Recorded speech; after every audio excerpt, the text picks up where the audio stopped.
اذكر ممثل عراقي اشترك في الأعمال الدرامية العربية. محمد حسين عبد الرحيم. اوقف واحدة. انت جاوبت يا يمه ايش قد سريعة. ها شلون؟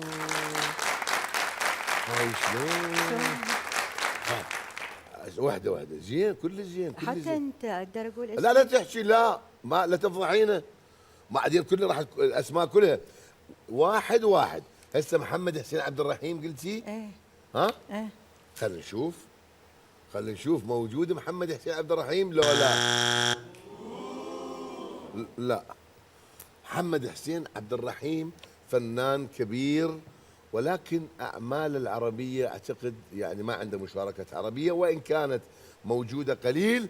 وفي نفس الوقت هناك استبيان لم يتطرق إلى هذا الاسم المحترم والكبير جدا. خلينا نشوف عمر اذكر لي ممثل عراقي اشترك في الأعمال الدرامية العربية، يعني اشتغل بالأعمال العراقية والعربية. طبعا هو اكو كثير من الفنانين. نعم. بداية حضرتك الاب الفاضل انه الاستاذ بهجت الجبوري. نعم، الممثل الكبير بهجت الجبوري.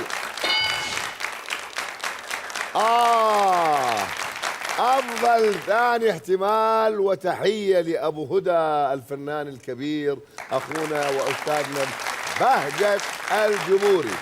إذن ست نداء تفضلي إلى مكانك إذا سمحتي، وراح نروح على السؤال نكمل وياه وبعدين نرجع لكم.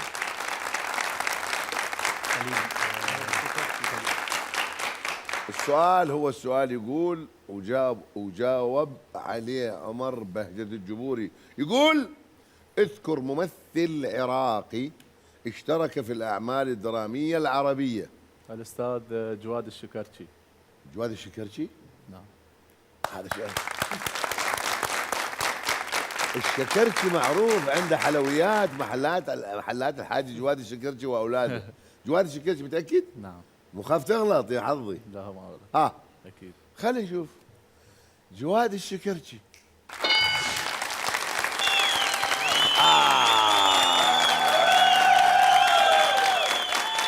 يا ابو الاستبيان، يا ابو الاستبيان. على كل، اذا جواد الشكرشي صح. خلينا نروح للاستاذ مثنى. استاذ مثنى، اسم اخر من اسماء ممثلين العراقيين اللي اشتركوا بالاعمال العربيه الدراميه. ميس قمر. ميس قمر.